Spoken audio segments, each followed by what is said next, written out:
Alright everybody, welcome aboard. Let's get right down to it. So, up front MMA here, up front Tony, and we're going to talk about UFC Des Moines that's coming up this weekend. That's French. I took a whole lot of French, so don't talk to me. It's not Des Moines, you pedestrians. It's Des Moines. Des Moines. Okay, so featured in this battle, we're going to have Corey Sandhagen versus Figgy Davison Figueiredo, the God of War, smallest God of War in the entire universe, but nonetheless, I didn't name the guy. Also featured, we got Bo Nickal and Reinier de Ridder. Reinier de Ridder. I don't know, this doesn't sound with his name. Anyway, who cares? But anyway, I'm going to discuss these two fights in length, and I'm going to tell you who's going to win. I'm just going to flat out tell you. You can take it, you can put it in the bank, you can sell all your equipment, your house, all the good. Sell your kids too, I don't care. It's not my problem. But either way, this is who is going to win by my opinion only. Okay, everything I say is my opinion only, entertainment only. Don't listen to me.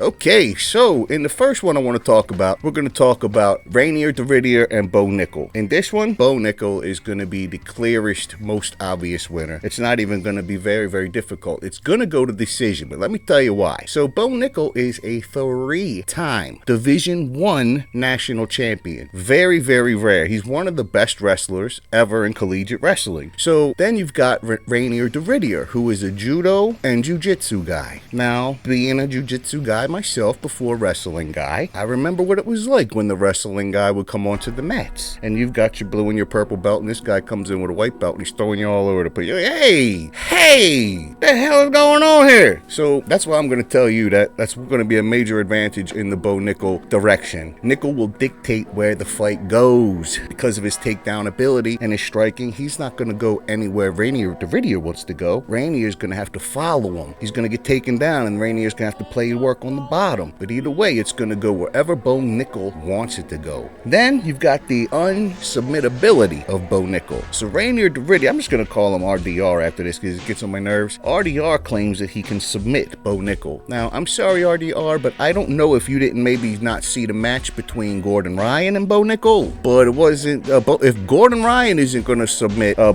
Nickal, then RDR from 1FC is not going to submit Bo Nickal. Sorry. And let's see. First, Reinier de Ridder is going to have to get into a good position, and wrestling is about position. So it's going to be very difficult for him to get to his position before he can attempt any submissions. Even if he has Bo Nickal locked up in guard, Bo Nickal, he knows how to keep his arms out of harm's way. He knows how to keep his neck out of harm's way. Again, Bo Nickal gonna win. Bo Nickal trains at AT&T with Verizon. He trains with AT&T and Verizon. Trains with AT&T, Verizon, and so he's got a really good academy over there. AT&T, good customer service. Yeah. He trains at ATT, American Top Team. So he's got a ton of jiu-jitsu masters over there. It's not going to be very difficult at all to find a couple big jiu-jitsu guys to roll around with on the mat, as if he hasn't been doing that for years anyway. You got to remember, Bo Nickal is the wrestling coach for Jorge Masvidal. So even when Jorge Masvidal was in the game, Bo Nickal's been training MMA. So don't make it seem like he's the newbie to MMA. Nickal is younger. He's faster and way more explosive than the Reinier.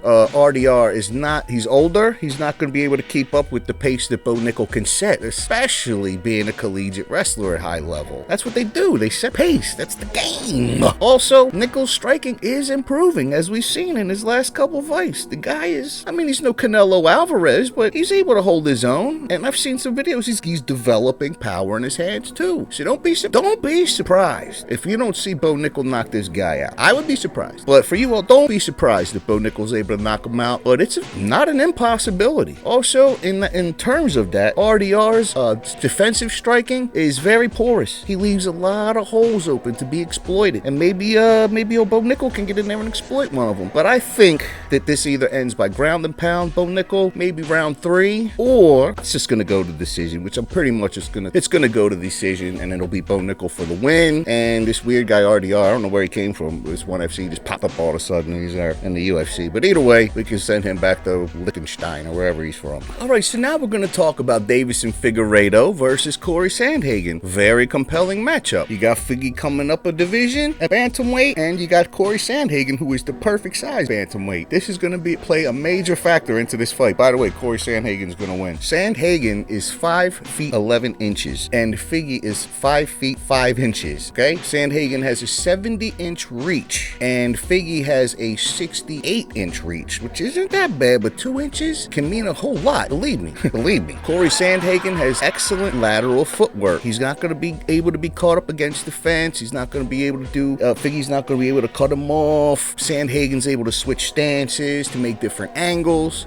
Figgy is known to be flat-footed, a bit plodding at times. He's going to struggle to cut off Sandhagen or trap him at all. Next up, Sandhagen, he's got more volume by far. Figgy's known for power and a bit sloppy and reckless. Corey Sandhagen's got way more volume, plus a variety of strikes. He's got the elbows, he's got knees, he's got jabs, teeps, unpredictable combinations. You gotta remember, if you're like a regular guy, if you can just remember the 1-2, and you can pop, and you can defend 1-2. If you got a guy coming at you with all kind of crazy combinations, you don't know what you're in for. Sandhagen has proven now, 5-round staying power. He can hang with the best of them for 5 rounds, and he's not gonna tire at all. While meanwhile, Figueiredo is not known to be the cardio expert at all. He always has problems cutting weight. No matter what weight he's cutting to, he has problems doing it, and that's going to also leave a drain on his cardio. Where Sandhagen, never an issue. Corey's wrestling is improving, as we have seen. His wrestling is getting very, very good, and his defensive wrestling is getting very good. Figgy's only hope in this one is to get it to the ground, and he's only got 3 rounds to do it. Or is it 5 rounds this way? I don't know, but either way, he's got to get it done relatively quickly. And Sandhagen, with his defensive wrestling, it's not going to be an easy